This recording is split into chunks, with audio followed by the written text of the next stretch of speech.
এবার বোরাক উপরে ওঠা শুরু করলো, আর এবার যাচ্ছে এই বাইতুল মাকদাস থেকে উপরের দিকে। এটাকে বলা হয় মেরাজ, মানে ঊর্ধ্বে আরোহণ, ঊর্ধ্বগমন। ঠিক আছে। নবী সাল্লাল্লাহু আলাইহি ওয়াসাল্লাম এশার নামাজ পড়েছেন। কিসের নামাজ? এশার নামাজ পড়ে কাবা ঘরের পাশে হাতিম আছে, কাবার হাতিম, হাতিমের উপর তিনি শুয়ে আছেন ডান কাত হয়ে। ডান কাতে শোয়া সুন্নত। ডান কাতে শুয়ে আছেন, তন্দ্রা ভাব, পরিপূর্ণ ঘুম আসে নাই। নবীদের কিন্তু ঘুম নাই। নবীদের ঘুমটাও কিন্তু, নবীদের ঘুমের মধ্যে যা আসে আল্লাহর পক্ষ থেকে সেটা ওহী। নবীদের দেহ ঘুমায়, অন্তর কিন্তু ঘুমায় না, মনে রাখবেন। নবীদের কি ঘুমায় না? কলব, অন্তর কিন্তু ঘুমায় না, মনে রাখবেন। এবার তিনি শুয়ে আছেন, হঠাৎ দুইজন ফেরেশতা আসলেন। কয়জন ভাই? একজন জিবরাইল আলাইহিস সালাম, একজন মিকাইল আলাইহিস সালাম। এসে নবী সাল্লাল্লাহু আলাইহি ওয়াসাল্লামকে আস্তে করে জাগিয়ে দিলেন।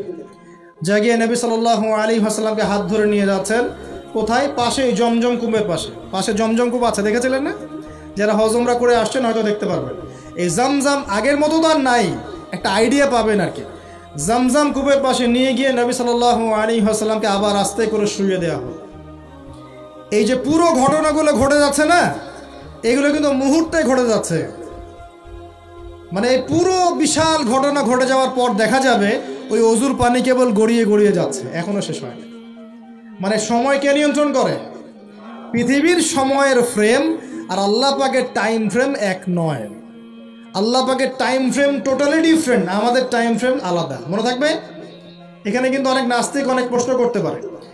এবার শুইয়ে দেওয়ার পর নবী সাল্লাল্লাহু আলাইহি ওয়াসাল্লামের বুকটাকে একদম এই গলার নিচ থেকে নিয়ে যেখানে লোম উঠে নাভি, এই নাভি পর্যন্ত চিরে দেওয়া হয়েছে, জীবিত অবস্থাতেই, জীবিত অবস্থাতেই। এবার তার হার্ট, কলিজাটাকে বের করা হয়েছে। এই প্রথম ওপেন হার্ট সার্জারি নাম শুনেছেন কিনা? যে ওপেন হার্ট সার্জারি হচ্ছে। এবার এই কলিজাটাকে প্রথমে জমজমের পানি দিয়ে ধোয়া হয়েছে। কিসের পানি? জমজমের পানির মধ্যে শেফা আছে। যাদের অসুস্থতা আছে জমজমের পানিতে সূরা ফাতিহা ফু দিয়ে খাবেন, ইনশাল্লাহ শেফা হয়ে যাবে, ইনশাল্লাহ শেফা হবে। জমজমের পানিতে ধোয়ার পরে এর এই কলবটাকে, কলিজাটাকে ঈমান এবং হেকমতে পূর্ণ একটা পেয়ালা দিয়ে ধুয়ে দেওয়া হয়েছে। একটা পেয়ালার মধ্যে ঈমান নিয়ে আসা হয়েছিল এবং হিকমা, প্রজ্ঞা নিয়ে আসা হয়েছে। এটা রাখার পরে এই ঈমান প্রজ্ঞা দিয়ে ঢেলে এই পুরো জায়গাটা বন্ধ করে দেওয়া হয়েছে। কি রূপকথা মনে হচ্ছে? আমরা যে নিঃশ্বাস নিচ্ছি এটাই কি আল্লাহর অলৌকিকত্ব না? এই যে হার্ট আমাদের পাম্প করতেছে, যখন আমরা ছোট বাচ্চা ছিলাম ওই সময় থেকে নিয়ে এখন পর্যন্ত পাম্প করছে, পাম্প করছে। 1 সেকেন্ডের জন্য কি থেমে গিয়েছিল? এটাই তো অলৌকিকত্ব। যে আল্লাহ আমাদেরকে বাঁচায় রাখতে পারেন, সে আল্লাহর পক্ষে এগুলো করা কি অসম্ভব কিছু? আচ্ছা, এবার নবী সাল্লাল্লাহু আলাইহি ওয়াসাল্লামকে একটা বাহনের মধ্যে উঠানো হচ্ছে। বাহনটার নাম বোরাক। কি নাম? বোরাক। এবার বাহনটা হচ্ছে গাধার চেয়ে একটু বড়, খচ্চরের চেয়ে একটু ছোট এবং একটু লম্বা দেহের, সাদা রঙের। কি রঙের? এবার নবীজি এখানে উঠতে যাচ্ছেন, বাহনটা একটু ফাপড় নিল, একটু ভাব দেখালো আর কি। ভাব দেখানো বোঝেন কিনা? ওই যে আপনার গার্লফ্রেন্ড আপনার সাথে যা দেখায় আর কি। আছে তো গার্লফ্রেন্ড না ভাই? আলহামদুলিল্লাহ। তাহলে স্ত্রী তো দেখায়। স্ত্রী ভাব দেখালে সবর করতে হবে। কি করতে হবে? স্ত্রী ভাব দেখালে সবর করতে হবে, চুপ থাকতে হবে। এগুলো টিপস শেখেন, নাহলে পরে সমস্যা হতে পারে। স্ত্রী ভাব দেখাতে পারে, তখন সবর করতে হবে, চুপ থাকতে হবে। পরে দেখবেন ভাব নিজেই আবার ঠান্ডা হয়ে গেছেন চাল। ঠিক আছে? আর নিজে গরম হয়ে গেলে সমস্যা। আপনি গরম হয়ে গেলে পুরো একদম তরকারি পুরো যাবে একেবারে। কথা বুঝতে পারছেন? আল্লাহ বোঝার তৌফিক দান করুন। বোরাকটা ভাব নিচ্ছে আর কি। এখন বোরাককে জিবরাইল আলাইহিস সালাম বলছেন, এই শোনো, তোমাকে সৃষ্টি করার পর থেকে, ভালো করে শোনেন, তোমাকে সৃষ্টি করার পর থেকে মুহাম্মদ সাল্লাল্লাহু আলাইহি ওয়াসাল্লামের চেয়ে শ্রেষ্ঠ কোনো মানুষ তোমার গায়ে পা দেয় নাই। বলেন আল্লাহু আকবার। বলেন আল্লাহুম্মা সাল্লি আলা মুহাম্মদ,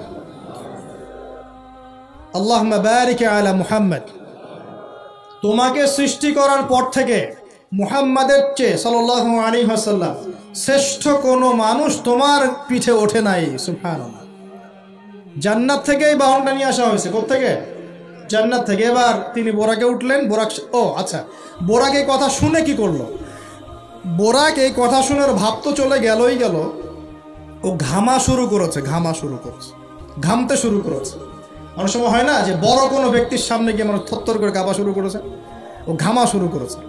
এবার নবী সাল্লাল্লাহু আলাইহি ওয়াসাল্লাম উঠে বসলেন, বিসমিল্লাহ। এবার চলছে, কোথার দিক, কোন উদ্দেশ্যে চলছে? ওই যে জেরুজালেম, নাম শুনেছেন কি না? এবার ওই দিকে ছুটলো বোরাক। কিভাবে ছুটলো?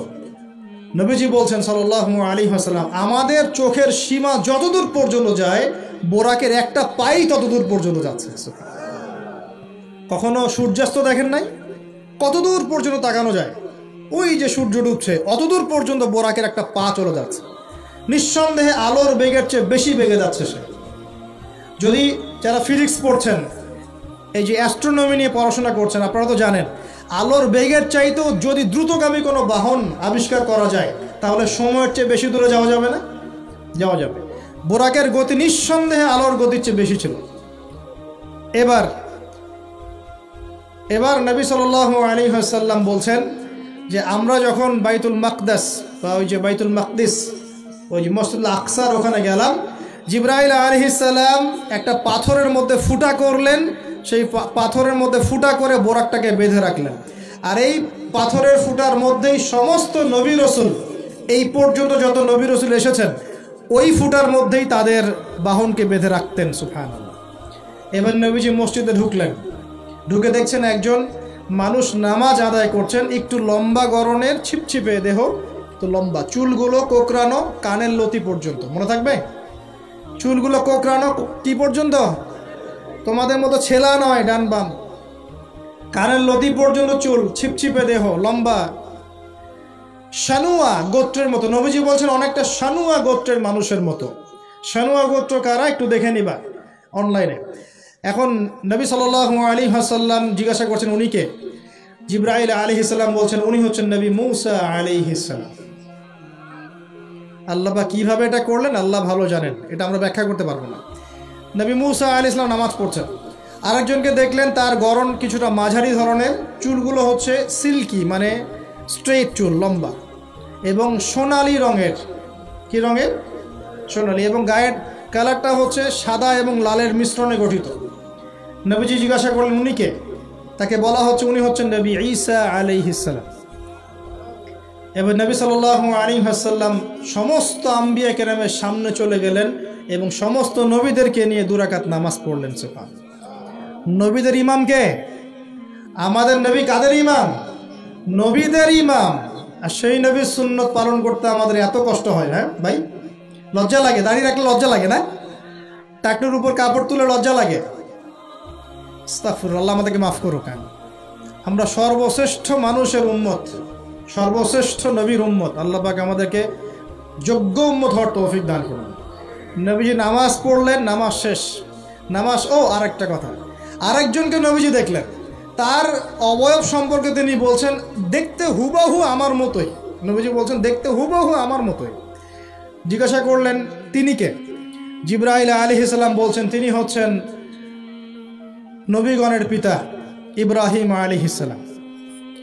ইব্রাহিম আলাইহিস সালামের দেহের গঠন, চেহারা একদম আমাদের নবীর মতো ছিল। সুবহানাল্লাহ। হয়তোবা এই কারণেই, হয়তোবা আল্লাহ ভালো জানেন, আমরা কিন্তু দরুদে কার নাম পড়ি? নবীর নামের সাথে ইব্রাহিম আলাইহিস সালামের নাম পড়ি, এবং তার জীবনীর সাথে আমাদের নবীর জীবনী কিন্তু হুবহু মিল আছে। আমাদের নবীজিকে হিজরত করতে হয়েছে, ইব্রাহিম আলাইহিস সালামকে করতে হয়েছে। ইব্রাহিম আলাইহিস সালামকে আগুনের পরীক্ষা দেওয়া লাগছে, আমাদের নবীকে বদরে উহুদে পরীক্ষা দেওয়া লাগছে, লাগে নাই? আমাদের নবীকে পাশে ছিলেন স্ত্রী খাদিজা রাদিয়াল্লাহু আনহা, ইব্রাহিম আলাইহিস সালামের পাশে ছিলেন স্ত্রী সারা এবং হাজারা আলাইহিম আসসালাম। মানে টোটালি মিল পাবেন আপনি দেখবেন টোটালি মিল আছে। ওইদিকে যাচ্ছি না আমি। এবার নামাজ শেষে নবী সাল্লাল্লাহু আলাইহি ওয়াসাল্লাম আবার বোরাকে উঠলেন। এবার বোরাক উপরে ওঠা শুরু করলো। এই পর্যন্ত যেটা এসেছে এটা হচ্ছে মক্কা থেকে জেরুজালেম পর্যন্ত। এটাকে বলা হয় ইসরা। এটাকে কি বলা হয়? ইসরা মানে নাইট জার্নি, মানে রাত্রেবেলা নৈশ ভ্রমণ। আর এবার যাচ্ছে এই বাইতুল মাকদাস থেকে উপরের দিকে, এটাকে বলা হয় মেরাজ, মানে ঊর্ধ্বে আরোহণ, ঊর্ধ্বগমন। ঠিক আছে? এবার প্রথম আকাশে যখন পৌঁছালেন, প্রথম আকাশের দরজা আছে, কে আছে? আর প্রথম আকাশ মানে আমরা যে তারা দেখি এগুলো কিন্তু প্রথম আকাশে। ঠিক আছে? প্রথম আকাশ মানে প্রথম মহাকাশ। শুধু এটা নয় যে ওই যে ওজোনোস্ফিয়ার আয়নোস্ফিয়ার যেটা ভাগ করেছি এগুলো নয়, আমরা যা দেখি এগুলো সব হচ্ছে প্রথম মহাকাশের অংশ। এখানে দরজা আছে একটা, আমরা দেখতে পারি না। এখানে গিয়ে জিবরাইল আলাইহিস সালাম দাঁড়িয়ে গেলেন, নবী সাল্লাল্লাহু আলাইহি ওয়াসাল্লাম দাঁড়িয়ে গেলেন। ওই দিক থেকে আওয়াজ আসছে যে কে? জিবরাইল আলাইহিস সালাম বলছেন যে আমি জিবরিল। আপনার সাথে কে? বলা হচ্ছে আমার সাথে হচ্ছে বিশ্বনবী মুহাম্মদ রাসূলুল্লাহ সাল্লাল্লাহু আলাইহি ওয়াসাল্লাম। আপনাকে কি পাঠানো হয়েছিল তাকে আনার জন্য? তিনি বলছেন হ্যাঁ। তিনি বলেছেন হ্যাঁ, বাস হ্যাঁ, কারণ তিনি সাদিকুল আমিন। এবার দরজা খুলে দেওয়া হলো, তিনি ভিতরে ঢুকলেন, দেখলেন সেখানে একজন ব্যক্তি যিনি মাশাআল্লাহ ডান দিকে তাকাচ্ছেন, ডান দিকে অনেক আদম সন্তানের আকৃতি আছে, ডান দিকে তাকাচ্ছেন হাসছেন, বাম দিকে তাকাচ্ছেন, বাম দিকে অনেক আদম সন্তানের আকৃতি আছে, বাম দিকে তাকিয়ে কাঁদছেন। নবী সাল্লাল্লাহু আলাইহি ওয়াসাল্লাম বললেন উনি কে? তখন তাকে বলা হলো ইনি হচ্ছেন আপনাদের পিতা, আদম সন্তানদের পিতা আদম আলাইহিস সালাম। আদম আলাইহিস সালাম নবীকে দেখে সালাম দিলেন। আদম আলাইহিস সালাম নবীকে সালাম দিলেন, নবীও সালামের প্রতিউত্তর করলেন এবং আদম আলাইহিস সালাম তার জন্য দোয়া করলেন। তিনি উঠে গেলেন আরও উপরে। এবার দ্বিতীয় মহাকাশে যখন চলে গেছেন, এই দ্বিতীয় মহাকাশ পর্যন্ত সায়েন্স যেতে পারে নাই, কেউই পারেনি আল্লাহ রাসূল সাল্লাল্লাহু আলাইহি ওয়াসাল্লাম ছাড়া। এখানে গিয়ে তিনি দেখলেন সিমিলারলি দুজন বসে আছেন। কয়জন? দুজন। এবং দুজন এর পরিচয় জিজ্ঞাসা করলে জিবরাইল আলাইহিস সালাম বললেন ইনি হচ্ছেন ঈসা আলাইহিস সালাম আর ইনি হচ্ছেন ইয়াহইয়া আলাইহিস সালাম। দুজনের মাঝে কি সম্পর্ক? খালাতো ভাই। কি সম্পর্ক? খালাতো ভাই। এখানে বলে রাখি দুজনের মিলটা কি? এই দুজনকেই ইহুদিরা হত্যা করার চেষ্টা করেছে। ঈসা আলাইহিস সালাম এবং ইয়াহইয়া আলাইহিস সালাম উভয়কেই কারা হত্যা করার চেষ্টা করেছে?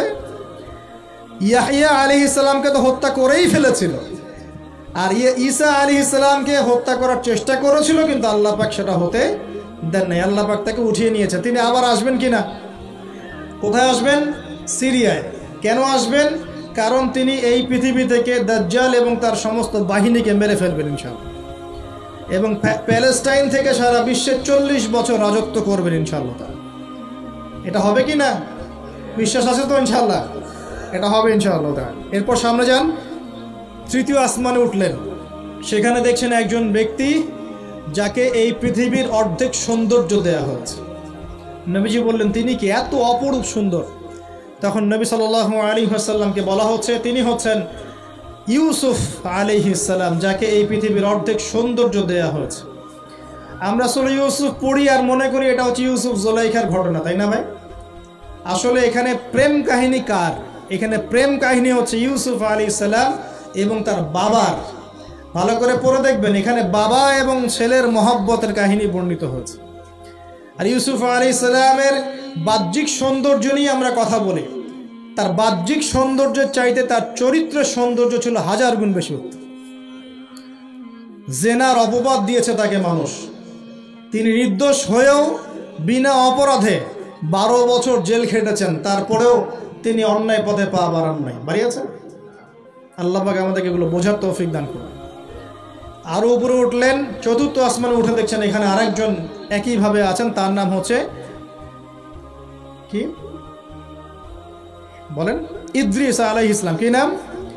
ইদ্রিস আলাইহিস সালাম। তিনি চতুর্থ আসমানে অপেক্ষা করেন। একইভাবে সবার সাথে কথাবার্তা হলো, সালাম বিনিময় করা হলো, মোবারকের দোয়া করলেন, তিনি আবার উঠে গেলেন। পঞ্চম আসমানে উঠে তিনি দেখছেন ওই যে নবী মূসা আলাইহিস সালাম। কোন নবী? নবী মূসা আলাইহিস সালাম। সবাই সালাম দিচ্ছেন, একইভাবে কথাবার্তা হচ্ছে। ষষ্ঠ আসমানে উঠে দেখছেন হারুন আলাইহিস সালাম, মূসা আলাইহিস সালামের ভাই, মনে আছে? হারুন আলাইহিস সালাম, যিনি ফেরাউনের কাছে দাওয়াত নিয়ে গিয়েছিলেন, মূসা আলাইহিস সালামের সাথে ছিলেন। সপ্তম আসমানে উঠে তিনি দেখছেন একজন ব্যক্তি যার চেহারা একদম ছোট ছোট বাচ্চারা যারা মারা যায়, আল্লাহ রাব্বুল আলামিন তাদের রূহটাকে ওখানে রেখেছেন। তারা ওখানে খেলছে, যখনই ওদের পিতামাতার কথা মনে হয় দৌড় দিয়ে আসে ইব্রাহিম আলাইহিস সালামের কাছে। মনে রাখবেন, বাচ্চাদের সাথে কেন ইব্রাহিম আলাইহিস সালামকে রাখা হলো, এখানে একটা ব্যাখ্যা হতে পারে, আল্লাহু আ'লাম। শিশুদের সাথে থাকতে হলে শিশুর মতো মন থাকতে হয়।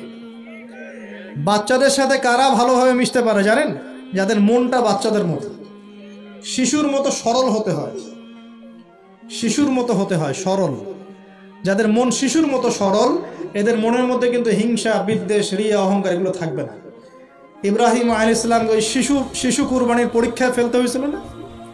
আল্লাহ রাব্বুল আলামিন দেখেন তাকে বাচ্চাদের সাথে রেখে দিয়েছে। বাচ্চারা ওখানে খেলাধুলা করে, যখনই ওদের বাবার কথা মনে হয়, মায়ের কথা মনে হয়, দৌড় দিয়ে ইব্রাহিম আলাইহিস সালামের কাছে চলে আসে। তিনি আদর করে দেন, আবার চলে যায়। কি চমৎকার দৃশ্য! তিনি হেলান দিয়ে আছেন বাইতুল মামুরে, সালাম করলেন।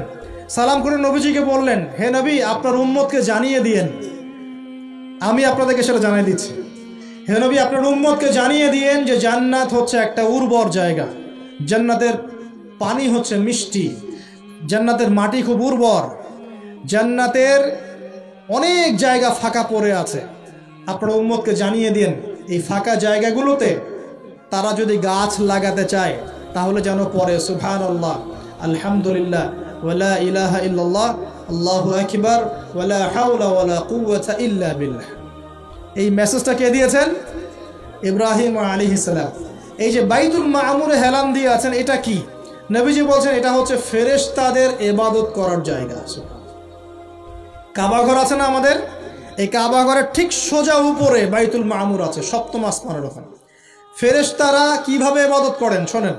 নবীজি বলছেন এই বাইতুল মামুরে প্রতি মুহূর্তে 70,000 ফেরেশতা তাওয়াফ করছে। সুবহানাল্লাহ। ঠিক যেমন এখানে তাওয়াফ হচ্ছে 24 ঘন্টা, তাওয়াফ কি থেমে থাকে? তাওয়াফ থামে না। ঠিক ওইভাবে বাইতুল মামুরে তাওয়াফ থেমে থাকছে না।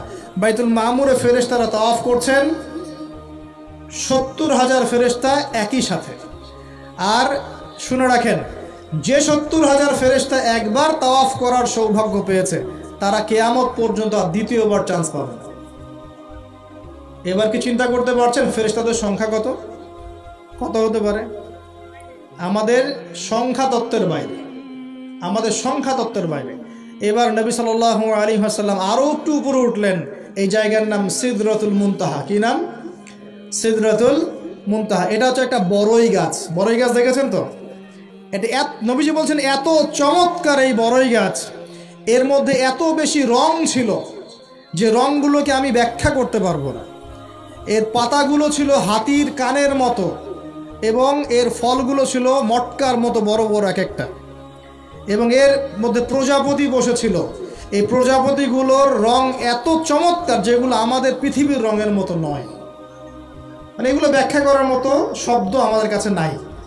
অ্যামেজিং! এটা কোন জায়গা? আমাদের সবার রূহগুলো যেখানে উঠে যায়। এটা কোন জায়গা? আমাদের সবার নেক আমলগুলো যেখানে উঠে যায়। সবার রূহ, মৃত ব্যক্তিদের রূহ বা আত্মা এবং নেক আমলগুলো এই পর্যন্ত ওঠে, এরপরে সেখান থেকে উঠিয়ে নেওয়া হয়, এরপরে তারা আর যেতে পারে না। একইভাবে উপর থেকে আল্লাহ পাকের কোনো আদেশ আসলে এই সিদরাতুল মুনতাহা পর্যন্ত আসে, এরপর সেখান থেকে নিয়ে আসা হয়। আমি কি বুঝতে পারছি? এই হলো সিদরাতুল মুনতাহা, যেটা ফেরেশতাদের শেষ সীমা। এরপরে ফেরেশতারা আর যেতে পারবেন না। আল্লাহ পাকের নিকটবর্তী ফেরেশতারা ছাড়া নর্মাল যারা, তারা ওখানে যেতে পারবে। নর্মাল মানে বলছি যারা এমনি অন্যান্য দায়িত্বে আছেন তারা সেখানে যেতে পারবেন না। এই পর্যন্ত লাস্ট ওই যে লাইন থাকে না, ডেড লাইন, এটা ডেড লাইন, এরপর যেতে পারবে না। এবার আমাদের নবীকে এখানে বাহন চেঞ্জ করে দেওয়া হলো, অন্য একটা বাহন আরো দ্রুতগামী তাকে দেয়া হলো। এই বাহনে করে নবীজি একদম আলো পর্দা ভেদ করে উপরে উঠছেন। সুবহানাল্লাহ। আল্লাহ পাকের একদম কাছাকাছি আসছে। কাছাকাছি আসার পর তিনি বলছেন, আমি তখন শুনতে পেলাম যে আল্লাহ পাকের নিকটস্থ ফেরেশতা যারা আল্লাহর আদেশ লিখে রাখেন, তারা কলম দিয়ে লিখছে আল্লাহর আদেশ। এই কলমের লিখার খসখস শব্দ আমি শুনতে পেলাম। সুবহানাল্লাহ, আল্লাহু আকবার।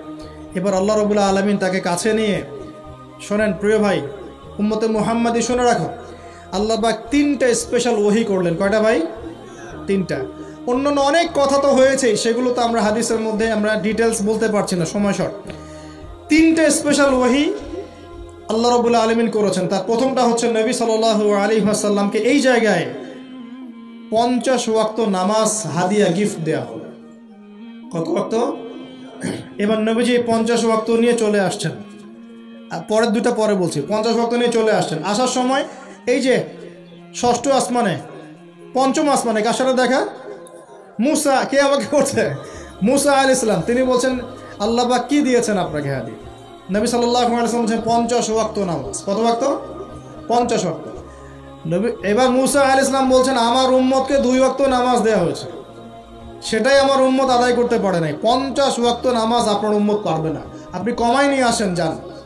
তিনি আবার গেলেন 50 থেকে 45, আবার 45 থেকে 40, 40 থেকে 35, 35 থেকে 30, এই করতে করতে করতে করতে 5 ওয়াক্ত যখন আসলো তখনও নবীজিকে বলা হচ্ছে আপনি আরও কমাই নিয়ে আসেন।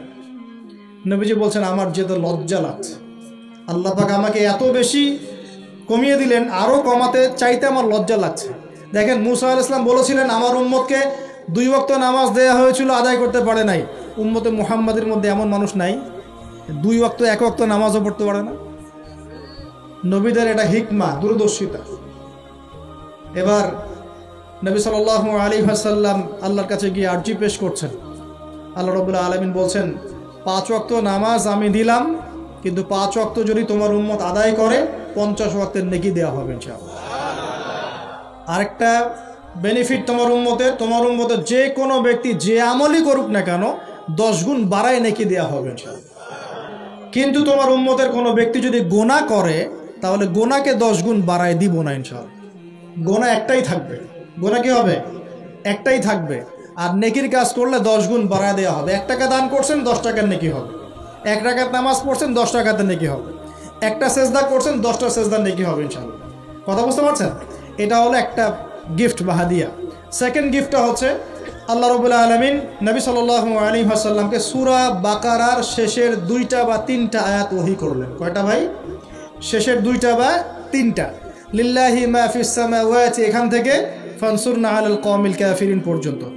এই আয়াতগুলোর ফজিলত সম্পর্কে এসেছে যে রাতের বেলা কেউ যদি এই আয়াতগুলো পড়ে ঘুমায়, সূরা বাকারার শেষের 2টা বা 3টা পড়ে ঘুমায়, সারা রাত তাহাজ্জুদের নেকি পাবে ইনশাআল্লাহ। এবং দৃশ্য অদৃশ্যের কোনো ক্ষতি তার কোনো অনিষ্ট সাধন করতে পারবে না ইনশাআল্লাহ। এই যে সমস্যা হয় ঘুমের মধ্যে, জিনের সমস্যা, জাদুর সমস্যা, বদনজর ইত্যাদি, কোনো রকম প্রবলেম তাকে ফেস করতে হবে না ইনশাআল্লাহ। সূরা বাকারার শেষের কয় আয়াত? কমপক্ষে 2 আয়াত, যদি পারেন 3টা আয়াত পড়বেন। 2টা হাদিয়া হল। 3 নম্বর হাদিয়াটা আরও বড়। 3 নম্বর হাদিয়া হচ্ছে নবী সাল্লাল্লাহু আলাইহি ওয়াসাল্লামকে আল্লাহ পাক বললেন তোমার উম্মতের, একটু গৌর করে শোনেন, তোমার উম্মতের যে কোনো ব্যক্তি যত পাপই করুক না কেন, যদি আমার সাথে শিরকের পাপ না করে, শিরকের পাপ ছাড়া আমার সাথে সাক্ষাৎ করে, আসমান জমিন সমানও যদি পাপ করে, আমি আল্লাহ তার সামনে আসমান জমিন সমান ক্ষমা নিয়ে হাজির হব ইনশাআল্লাহ। এই উম্মতের যে কোনো ব্যক্তি খালি লা ইলাহা ইল্লাল্লাহ মুখ দিয়ে পড়েছে, ইসলামের সামনে আত্মসমর্পণ করেছে এবং শিরক মুক্ত আমল করেছে, বেদাত মুক্ত আমল করেছে, ঠিক আছে, তার যত বড় বড় পাপই থাকুক না কেন ইনশাআল্লাহ আল্লাহ পাক কোনো না কোনো ওসিলায় সেই পাপ মাফ করে দেবেন ইনশাআল্লাহ। এটা একদম লিখিত হয়ে গেছে। জান্নাতীদের 120 কাতার হবে, এই 120 কাতার মানুষের মধ্যে 80 কাতার হবে উম্মতে মুহাম্মাদের মধ্যে। আমরা কি শিরক মুক্ত আমল করতে পারবো না ভাই? সাহাবীরা অবাক হয়ে বলছেন যদি সে চুরি করে, যদি সে জেনা করে, নবীজি বলছেন যদি সে চুরিও করে, যদি সে জেনাও করে, তবুও তাওহীদ ঠিক থাকলে জান্নাতে চলে যাবে। এখন কি তাওহীদ ঠিক করে চুরি করা শুরু করব? তাওহীদ ঠিক করে কি জেনা করা শুরু করব? এখানে আল্লাহ পাকের তাওহীদের গুরুত্ব বোঝানো হয়েছে। আর যে ব্যক্তি প্রকৃত তাওহীদে থাকবে সে কি জেনা করতে পারবে? আল্লাহ পাক আমাদের সবাইকে 3টা হাদিয়া গ্রহণ করার তৌফিক দান করুন। নবীজি এখানে বলেছেন আমি জাহান্নামে দেখেছি বেশিরভাগ অধিবাসী নারী জাতি। আমাদের বোনদেরকে রিকোয়েস্ট করব সতর্ক হয়ে যান, আল্লাহর ওয়াস্তে সতর্ক হয়ে যান। কেন শোনেন, কেন নবীজি বললেন এই পয়েন্টটা একটু ভালো করে বোঝেন। কেন নবীজি এই উম্মতের মধ্যে বেশিরভাগ মেয়েকে জাহান্নামী বললেন? আপনি একটু চিন্তা করেন তো, এই উম্মতের মধ্যে কি এমন হয়েছে, এই উম্মতের মেয়েদের সাথে কি এমন হয়েছে যার ফলে মেয়েদেরকে আর ঘরে রাখা যায় না, সব বাইরে চলে আসতেছে? কি হয়েছে এই উম্মতের মেয়েদের সাথে? এই প্রবলেম তো আগে 200-500 বছর আগে ছিল না। 500 বছর আগে আপনি কি কোনো মেয়েকে দেখেছেন আমাদের মেয়েদের মতো বেপর্দায় সারা রাস্তাঘাট, গ্রামগঞ্জ, একদম অফিস আদালত বাজার ঘাট সব ঘুরে বেড়াচ্ছে? দেখেছেন 500 বছর আগে, 300 বছর আগে, 200 বছর আগে? লাস্ট সমসাময়িক সময় কি এমন হলো যে মেয়েদেরকে আর ঘরে রাখা যায় না? আমি একটা শব্দ বলে দিই, বাসায় গিয়ে রিসার্চ করবেন, সব বলে দিব না। লাস্ট 1-2-300 বছরে একটা মুভমেন্ট, একটা আদর্শ ছড়িয়ে পড়েছে বিশ্বের বুকে, তার নাম হলো ফেমিনিস্ট রেভলিউশন। মনে থাকবে, ফেমিনিস্ট রেভলিউশন। এটা নিয়ে ঘাটাঘাটি করেন, বুঝতে পারবেন কেন জাহান্নামের বেশিরভাগ অধিবাসী জাহান্নামে যাবে, নারীরা কেন জাহান্নামে যাবে বেশি বেশি। এই মুভমেন্টটা নিয়ে পড়াশোনা করলেই বুঝতে পারবেন। আল্লাহ পাক আমাদেরকে বোঝার তৌফিক দান করুন, অন্তরের চোখ খোলার তৌফিক দান করুন। নবীজি আরও বলছেন, আমি জাহান্নামে গেলাম, জাহান্নাম আমাকে দেখানো হলো এবং সেখানে আমি একজন ফেরেশতাকে দেখলাম। কি দেখলাম? এই ফেরেশতা আমাকে দেখে হাসে নাই। সবাই মনোযোগ দেন, মেরাজের রাতের সবাই নবী সাল্লাল্লাহু আলাইহি ওয়াসাল্লামের সাথে হাসি মুখে সাক্ষাৎ করেছেন এই ফেরেশতা বাদ দিয়ে। নবীজি বললেন জিবরাইল আলাইহিস সালামকে, সে এত গম্ভীর কেন, তার চেহারা হাসি নাই কেন? জিবরাইল আলাইহিস সালাম বলছেন, যখন থেকে আল্লাহ পাক তাকে জাহান্নামের দায়িত্ব দিয়েছেন, যেদিন থেকে আল্লাহ পাক এই ফেরেশতাকে জাহান্নামের দায়িত্ব দিয়েছেন, ওই দিন থেকে তার চেহারার হাসি চলে গেছে। আর কিছু বলতে হবে? কেন হাসি চলে গেল? খুশিতে? জাহান্নামে আল্লাহ পাকের আযাব এবং এই আযাবের দায়িত্ব পালন করতে গিয়ে তার চেহারা থেকে হাসি চলে গেছে। নাউযুবিল্লাহ। নবীজি জানালেন তার নাম হচ্ছে মালিক। কি নাম? মালিক। আমরা দোয়া করি আমরা যেন তার সাক্ষাৎ না পাই, আমরা দোয়া করি আমরা যেন তার সাক্ষাৎ না পাই, আমিন। এবার নবী সাল্লাল্লাহু আলাইহি ওয়াসাল্লাম আসছেন, আসার সময় সুঘ্রাণ পাচ্ছেন, সুঘ্রাণ। ও একটা কথা বলি নাই, জান্নাতে তিনি যখন দেখলেন, সেখানে দেখলেন যে এখানে বেশিরভাগ অধিবাসী হচ্ছে এই উম্মতের গরিব মানুষরা। এই উম্মতের কারা? গরিব মানুষ, টাকা পয়সা কম, এত হিসাব কিতাব নাই, 5 ওয়াক্ত নামাজ পড়ে, রোজা রাখে, সাধ্যমতো দান সদকা করে, সত্য কথা বলে, জান্নাতে চলে যাবে ইনশাআল্লাহ। গরিবদের 500 বছর আগে, কত বছর আগে?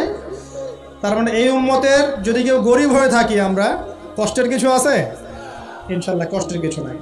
তারপর নবীজি আসছেন, তিনি বলছেন যে আমি একটা মিষ্টি জান্নাতি সুঘ্রাণ পেলাম। আমি জিজ্ঞাসা করলাম এটা কোত্থেকে আসছে? তখন জিবরাইল আলাইহিস সালাম বললেন, এই ঘ্রাণ আসছে ফেরাউনের মেয়ের চুল আঁচড়ে দিত একজন দাসী, হঠাৎ একদিন চিরুনি পড়ে গেল হাত থেকে, সে বিসমিল্লাহ বলে চিরুনি উঠিয়েছে, আর দাসী শুনে নিয়েছে বিসমিল্লাহ মানে? বিসমিল্লাহ মানে কি? আল্লাহর নামে মানে কি? তোমার কি ফেরাউন আমার বাবা ছাড়া আরও কোনো ইলাহা আছে নাকি? তখন সেই মহিলা বলেছিল, হ্যাঁ আমি এক আল্লাহর ইবাদত করি, ফেরাউনেরও রব হচ্ছে আমার আল্লাহ। এই অপরাধে তাকে ফেরাউন বড় আগুনের কুণ্ডলি খুঁড়ে তাকে ওখানে নামিয়ে দিয়েছিল এবং তার 3টা কি 4টা বাচ্চা ছিল, এই সব বাচ্চাগুলোকে তার চোখের সামনে পুড়িয়ে মেরেছে। শেষে একটা বাচ্চা ছিল কোলের বাচ্চা, এই বাচ্চাকে নিয়ে সে লাফ দিবে, তাকে বাধ্য করা হচ্ছে, সে তো নিজে মরতে রাজি, কিন্তু বাচ্চাটা মায়া লাগবে না, সে বাচ্চাকে নিয়ে লাফ দিতে চাচ্ছে না। তখন আল্লাহ পাক ওই বাচ্চার জবানে আল্লাহর কুদরত, আল্লাহর মুজিজা চালু করে দিলেন, ওই বাচ্চা কথা বলা শুরু করল। ওই বাচ্চা বলল, হে আম্মা ইসবিরি ইয়া উম্মা, হে আমার মা সবর করো, ফাইন্না মাউইদুনাল জান্নাহ, আমাদের জন্য আল্লাহ পাক জান্নাত রেখেছেন। আলহামদুলিল্লাহ, লাভ দিয়ে জান্নাত। ওই যে ফেরাউনের স্ত্রী বলা ঠিক না এখানে, ফেরাউনের ওই দাসী যে চুল আশ্রয় দিত, আসিয়া, যার নাম বলা হয় কোনো কোনো জায়গায় আসিয়া, এবং তার সন্তানদেরকে যেখানে দাফন করা হয়েছে ওখান থেকে জান্নাতের ঘ্রাণ আসছে। কে পেলেন এই ঘ্রাণ? রাসূলুল্লাহ সাল্লাল্লাহু আলাইহি ওয়াসাল্লাম। এবার তিনি চলে আসছেন, এসে কাবা ঘরের হাতিমে আবার এসে সেখানে আসলেন, এখানে বিমর্ষ মুখে বসে আছেন। কেন? মন খারাপ যে আমি যদি এই ঘটনা যদি কালকে এখন সকালে সবাইকে বলা শুরু করি, সবাই তো আমাকে এখন কি বলবে? মিথ্যাবাদী। এমনিই তো মিথ্যাবাদী বলছে, এখন এই ঘটনা আবার বিশ্বাস করবে কিনা। এখন সকালবেলা আবু জেহেল আসছে, এসে বলছে যে কি নতুন কিছু ঘটনা ঘটছে নাকি, নতুন কোনো ঘটনা আছে নাকি, টিটকারি করলো আর কি। রাসূল সাল্লাল্লাহু আলাইহি ওয়াসাল্লাম বলছেন, আমি গতকালকে আকসায় গিয়েছিলাম। এখন আবু জেহেল বলছে, ও আচ্ছা চমৎকার, আকসায় গিয়েছিলে, তাই নাকি, আর কি করেছো? তো যে আমি এই ঘটনা ঘটেছে আমার সাথে। তখন সবাইকে সে ঢোল পিটায় নিয়ে আসলো, আরে আসো আসো, মুহাম্মদ কি বলে শোনো, দেখো কি বলে, তো পাগল হয়ে গেছে। নাউযুবিল্লাহ। বলছে আকসায় গিয়েছিলে, বলো তো আকসায় কি কি আছে? সুবহানাল্লাহ, আল্লাহ রাব্বুল আলামিন। এখন যেমন ভিডিও দেখি না আমরা, এইভাবে আল্লাহ রাব্বুল আলামিন মসজিদুল আকসাকে নবীর সামনে তুলে ধরলেন সামনে এসে। এবং নবী সাল্লাল্লাহু আলাইহি ওয়াসাল্লাম দেখে দেখে বলছেন আকসায় কয়টা দরজা আছে, কয়টা জানলা আছে, পূর্ব দিকে কি আছে, পশ্চিম দিকে কি আছে, সিঁড়ি কয়টা, সব বলে দিলেন মাশাআল্লাহ। এরপর আবু বকর সিদ্দিকের সামনে একজন কাফের গিয়ে বলছে, জানো মুহাম্মদ কি বলেছে? মুহাম্মদ এই কথা বলেছে। আবু বকর সিদ্দিক তখন বলছেন যে আমি তো এর চাইতেও কঠিন কথা বিশ্বাস করি।